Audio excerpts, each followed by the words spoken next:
Kullamaa vald on täna kusagil 1200 inimest, oli kusagil, kui nõukogude aeg lõppes, 2000 ja kas me oleme kurvad, et meid on vähemaks jäänud, tegelikult me ei ole kurvad. Selles mõttes, et Kullamaa valla maakasutus on 95% ulatuses täidetud, meil on kõik maad välja antud talumeestele.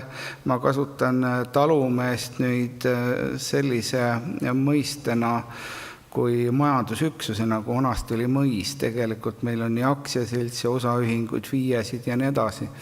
Kui me võtame ärilisest seisukohast ja majandusbaas, mis täna on maamajanduses kindlasti Eestimaal ka tähtis selles mõttes, et meilt läheb ju maailma börsikaup nii metsa, vilja, liha, piima näol on siis võrreldav kõigi meie ümberkaudsete riikidega, rääkimata siis Eesti-siseselt. Kohe alguseks võin öelda ära selle, et meie selline tootmise tase ei jää maha ühestki Eestimaa nurgast, kui me Eestimaad võrdleme. Nõukogude ajast oleme me 3 korda üle, kui siis lüpsid meie lehmad kusagil 3,2 tonni aastas, siis täna on see pea 10 praktiliselt keskmine Kullamaa vallas ja samas võib ka öelda niimoodi, et ega ta põhja poole siin ja Baltimaades ei ole kusagil kõrgem. Nii et nüüd tuleb siit üks niisugune tore võrdlus, ja ka teile üks retsept kõigile. Kui meil hakkasid inimesed ära minema, noored, kes olid taludes tööl või nendes majandites, siis tulid minu juurde talupidajad, ütlesid, jama on majas, need vald läheb tühjaks. Siis ma ütlesin neile, et ärge vinguge, et vingumiseks ei ole teil mitte mingisugust põhjust, vaid te peate maksma Soome palka. Ja siit ongi esimene postulaat täna, et meie demograafiline situatsioon Eestis halveneb ja riigi mantra on kogu aeg selline, et meil ei ole raha. Eestlane teeb ise oma peaga otsuseid. Ei ole vaja rääkida pidevalt, et meil pole raha, me ei saa kellegile midagi maksta ja õpetajatele, pedagoogidele või politseinikele. Tegelikult riigil on raha küll, küsimus on prioriteetides. Kas me täna teeme tõepoolest neid mõttetuid suuri investeeringuid, nimetame neid lolluseid siis mäoristmikeks, mida täna riik on ka tunnistanud, et tohutud rahad, mis sinna on pandud nii projekteerimise, nüüd ekspluti kui ehituse näol, võib-olla oleks 10 aastat oleks neid ümber jagatud teistmoodi, taganud meie õpetajatele sellise palga, kus ei oleks mingisugusest küsimusi olnud. See on lihtsalt selline näide, et meie vaatame neid asja natukene teise pilguga, me vaatame pragmaatiliselt.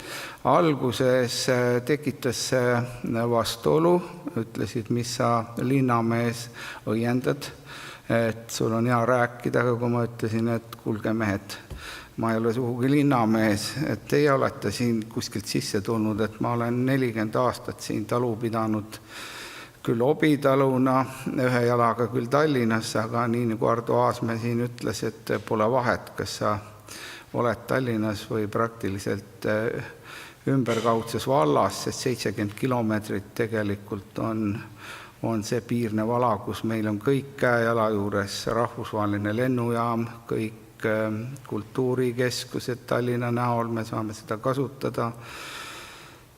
Soome natukene minna ja kuhu iganes. Et esimene mõte on selline, et makske väärilist palka ja tööviljakus läheb paika, nii et meie talumehed täna maksavad oma meestele, kes ikkagi tööd teevad, ma ei räägi tööl käimisest, praegu veel mõeldakse ka, et see on selline postulaat, et mõni nõukogudeaegne inimene tahab tööl käimise eest raha saada. Ei, töö tegemisest makstakse raha ja kusagil meie palk on siis 80% vähemalt Soome põllumehe palgast. Nii et see pani seisma ka sellise tendentsi, et need noored pered, kes täna võib-olla ei ole peremehed, kes on palgatööjõud, on vallas paigal. Nüüd, mis veel on huvitav, meil olid siis üleminekuperioodil sellised momendid, et need, kes olid kooli või kolhoosi juhtkonnas, nemad siis katsusid muidugi sahkerdada endale kolhoosi ära, ajasid kolhoosi pankrotti, aga kui sul on väga tugevad juured, nagu siin rääkis see ka inimene, kes toidust rääkis maal, siis tegelikult need vanad talupidajate järeltulijad, kes kolhoosi aega seal elasid, nad suutsid autojuhtidest said peremehed, kes kolhoosi aeg olid melioraatoritest, said peremehed ja tegelikult toimus meil hoopis selline ümber profileerimine, et need juhid, kes olid nõukogudeaegsed juhid, suutsid küll endale kahmata päris suure tüki, aga nad ei suutnud sellega mitte midagi teha ja sisuliselt täna on see ümberprofileerimine toimunud selliselt, et valda juhivad talumehed, kui te Oskar Lutsu mäletate, siis Kiir kuidagi volikogusse ei saanud. Ja praegu ongi meil 2 poolt volikogus. Üks on siis Reformierakond, mis on hooldekodu baasil. Meil on Kuluvere hooldekodu ja teine on siis võimul olev, on talumeeste selline pragmaatiline pilt ja sellepärast on ka Kulamaa vallas täna alles nii keskkool, on olemas omad raamatukogud, on olemas külamajad, kui me räägime nüüd sellest poolest, et mis siis tööpoolele vastu panna on. Ja mõned siis niisugused pildid, siin on siis volikogu esimees, kes on suurtalunik, kui nii võib öelda, tal on 2500 hektarit, kõik ei ole tema maad, on rendimaad, kuid tähendab see, et ma selgitasin neile, et ilma ühistegevuseta, mis oli Eesti ajal, ei saa me kuidagi maal läbi, on nüüd tema poolt ammu omaks võetud ja kuna ta on nii nagu maal ikka, inimesed tunnevad teda ja isiklik eeskuju on tähtis, siis meil on metsa hoiulaenuühistu olemas, metsaühistu, siis on need ühistud, mis tagavad selle, et vili välja läheks. Nii et ma tahan öelda, et me oleme ühistegevuses tõsiselt nagu võtnud suuna sellele, et me ei kapseldu ainult nagu talu baasil. Nii et selline on nagu selle poole lugu. Nüüd meil on ka oma kool. Nii, mis siin nüüd juhtus? Läks edasi lasta.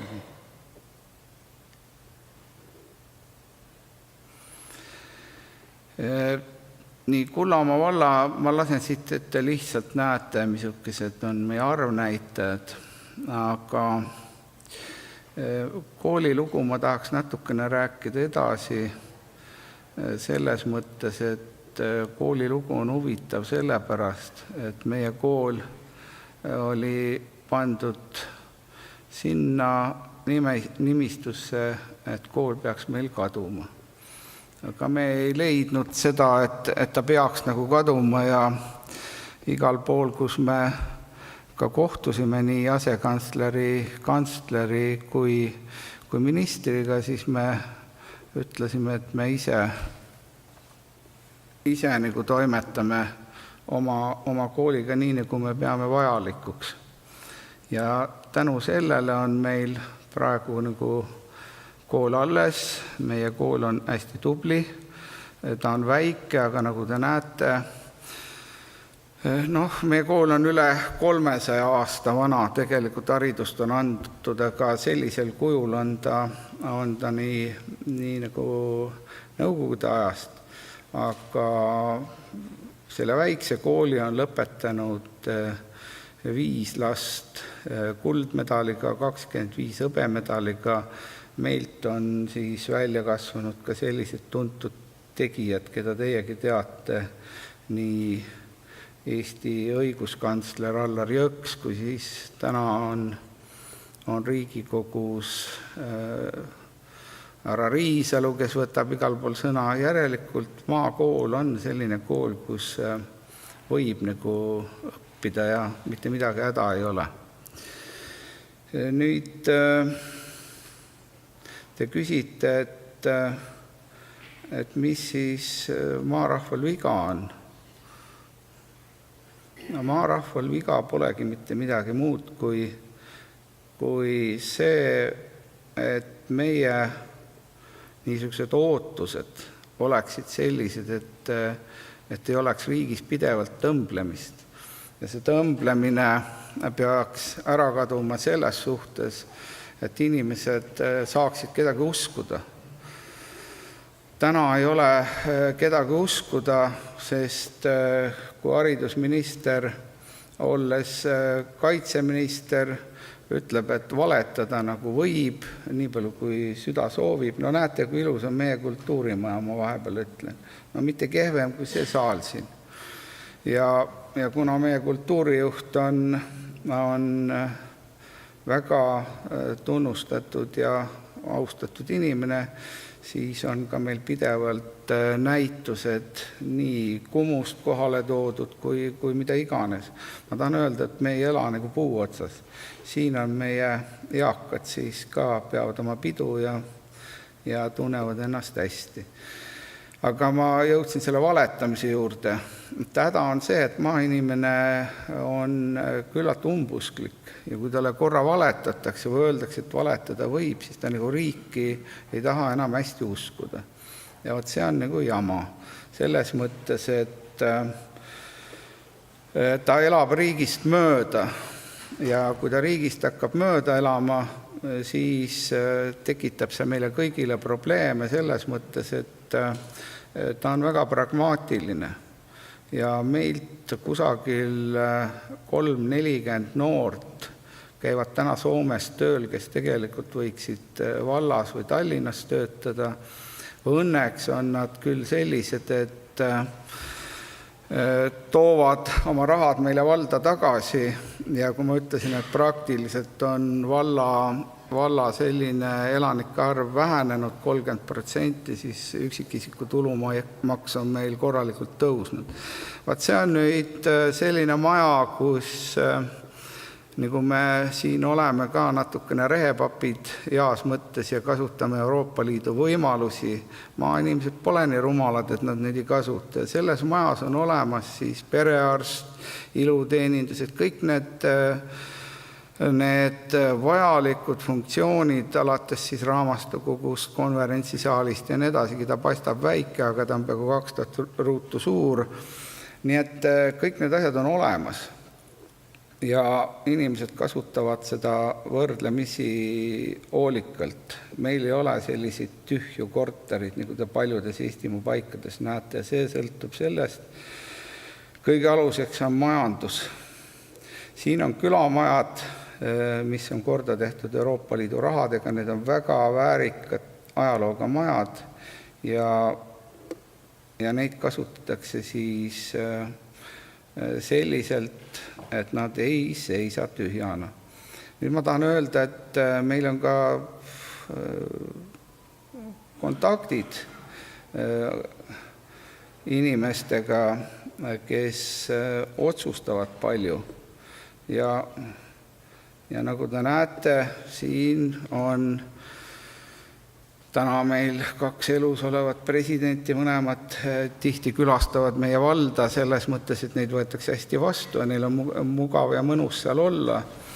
siin on Ilves, siis tuli meile puid istutama ja me esitasime tal väga palju küsimusi. Nii et ma tahan teile öelda seda, et me peame riiki vaatama tervikuna ja peame survestama valitsust ja otsustajad selles suhtes, et näiteks meil on olemas Teaduste Akadeemia. Las need mehed ütlevad, milline peaks olema siis majandusmudel ja maksumudel, et maainimesed saaksid elada oma kodus normaalselt ja et neil oleks võimalus neid erisusi siis vaadata ja kasutada. Nüüd meil on kenad ilusad talud, nagu te siin näete, ja kui te vaatate meie vabadussammast, siis see on nüüd palju aega ennem olnud kui Tallinna vabadussammas ja see on kindlasti Tallinna oma on meie pealt maha tehtud. Näete, siin on täpselt selline. Nii, ma laseksin natukene teile ka nüüd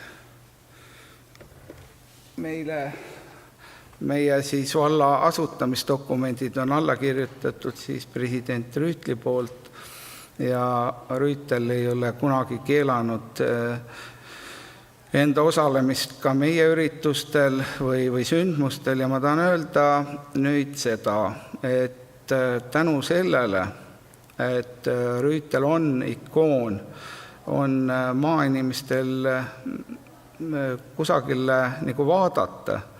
Rüütel on pikka aega olnud maaeluga seotud ja nüüd oleks vaja uut meest, kes oskaks maaelu näha. Me seda ei näe, võib-olla teie näete ja oskate öelda, sest tegelikult maaelu kohta ja Eesti elu kohta on väga palju mehi väga hästi ütelnud ja täna tuleb vist üks ettekanne siin härra Uibolt, mis me kirjutame 2 käega alla sellele, me arutasime neid mõtteid, mida tema teosed ja raamatud ja ettepanekud sisaldavad, tuleb viia see valitsuseni. Aga nüüd ma räägin või näitan natukene ka teist situatsiooni.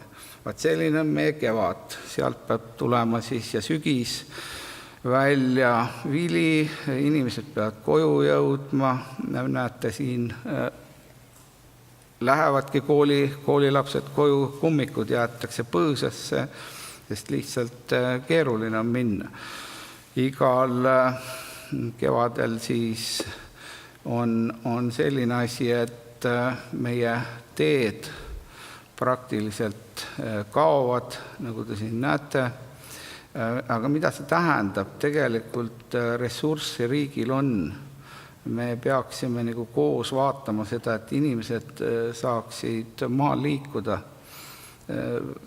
Ei ole normaalne, et vald nagu ainukesena siis seisab hea selle eest, aga me oleme leidnud ka siin lahenduse, me paneme talumeestega rahad kokku, sest ikkagi nemad on praegu selle postulaadi järgi põllumees põline rikas, et ainult ei pane oma tasku seda Euroopa Liidu raha, mis on muidugi väiksem kui nüüd see raha, mida antakse siin soomlastele või kusagile mujale, kuid ta on ikkagi see raha, mis võimaldab hea tahtmise ühistöö juures olla natukene nutikam, et elu maal toimiks. Ja üks meie selline mantra ongi, et tegelikult riigil ei läheks väga palju maksma see, kui kõik ka maa- ja vallateed oleks viidud sellisesse korda, et me saaksime üksteise juurde sõita. Niimoodi, et ma võib-olla teeksin sellise väga lühikese kokkuvõtte, mis maainimest täna hoiab maal kinni. See on see, mida siin on öeldud, et ta tunneb vastutust ja ta armastab oma maad, kuid tema edasine käekäik sõltub sellest, kuidas me suudame maamajandust hoida sellisel tasemel, et tal on ka elada seal võimalik. Teine on siis perepoliitika ja tervishoiupoliitika, et maal ikkagi saaks arstiabi. 3. variant on nii haridus kesksus, kultuurikesksus. Ja küll me ise hakkama saame, nagu öeldakse, igasugune kaartide joonistamine ja meile appitõttajaid me ei võta üldse tõsiselt, vaid ütleme selle peale, et Jumal, päästa meid päästjate käest, päästa me suudame ennast isegi. Aitäh teile!